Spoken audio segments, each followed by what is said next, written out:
গত 17 ডিসেম্বর 2024 ইংরেজি রোজ মঙ্গলবার গভীর রাতে টঙ্গী ইজতেমার মাঠে আসন্ন বিশ্ব ইজতেমার জন্য মাঠ প্রস্তুতি ও মাঠের পাহারার দায়িত্বে নিয়োজিত তাবলিগ জামাতের সাথী ও মাঠে অবস্থিত মাদ্রাসার কোমলমতি শিশু এবং তাদের শিক্ষকদের উপরে বিনা কারণে সাতপন্থীরা বর্বরচিত ও পৈশাচিক হামলা চালায়। রামদা, কিরিচ, ছুরি, লোহার রডের মতো ধারালো অস্ত্র দিয়ে ঘুমন্ত ও নামাজরত নিরীহ নিরস্ত্র তাবলিগের জামাতের সাথীদের উপর অতর্কিত হামলা চালায় তারা।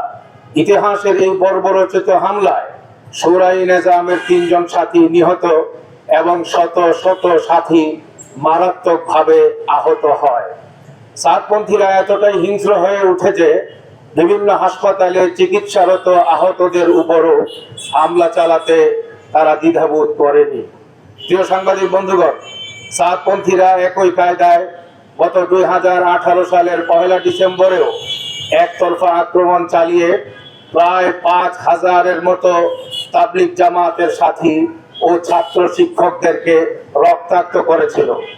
এতেই প্রমাণিত হয় যে সাতপন্থীরা তাবলিগি নয়, বরং তারা সন্ত্রাসী চরমপন্থী বাহিনী।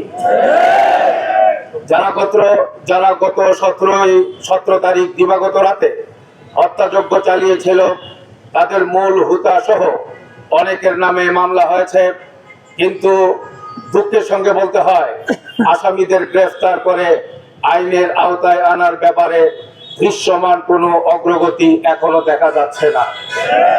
দুঃখের সঙ্গে আরো বলতে হয় যে 17 তারিখের কালো রাত্রে টঙ্গীর মাঠের দায়িত্বে থাকা আইন শৃঙ্খলা বাহিনীর ভূমিকাও সকলের কাছেই প্রশ্নবিদ্ধ হয়ে আছে।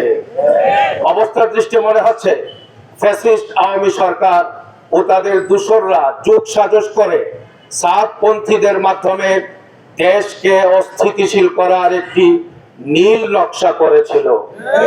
তাদের এই নীল নকশা বাস্তবায়নে পার্শ্ববর্তী একটি দেশ এবং ইসরায়েলের প্রত্যক্ষ মদদ রয়েছে বলে কিছু জাতীয় দৈনিকে ফলাও করে প্রকাশিত হয়েছে।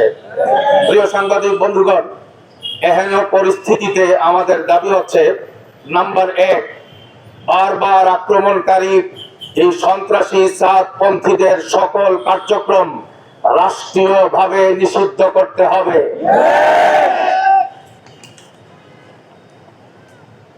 দাবি নাম্বার 2, গত 18 ডিসেম্বর গভীর রাতের হত্যাযজ্ঞ এবং 2018 সালের 1 ডিসেম্বরের হামলার সাথে জড়িত সকল আসামিদেরকে দ্রুত গ্রেফতার ও বিচারের আওতায় আনতে হবে।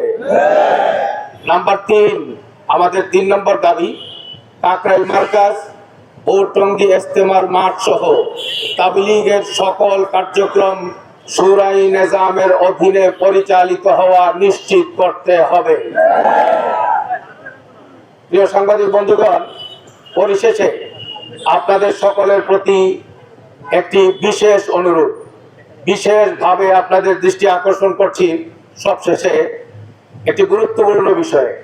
সেটা হচ্ছে 17 ডিসেম্বর গভীর রাত্রে ঘুমন্ত ও নামাজরত সাথীদের উপর সাতপন্থী কর্তৃক এই জঘন্য হামলাকে 2 গ্রুপের সংঘর্ষ হিসাবে প্রচার করা থেকে বিরত থাকার জন্য আপনাদেরকে আজকের এই সংবাদ সম্মেলন থেকে বিরতভাবে অনুরোধ করছি। আমরা কারো কাছে স্বপ্ন পূরণ, কারো আনন্দের উপলক্ষ, আবার কারো জীবন পাল্টে দেওয়ার মুহূর্ত, কখনো জীবন বাঁচাতে সর্বোচ্চ গতিতে উড়ে চলা, কারো আবেগের শেষ মুহূর্ত, আপনজনের শেষ বিদায়ে সামিল হওয়া, এমন সব ইচ্ছে পূরণে সর্বনিম্ন ভাড়ায় দ্রুতগতির বাহন প্রবাসী হেলিকপ্টার।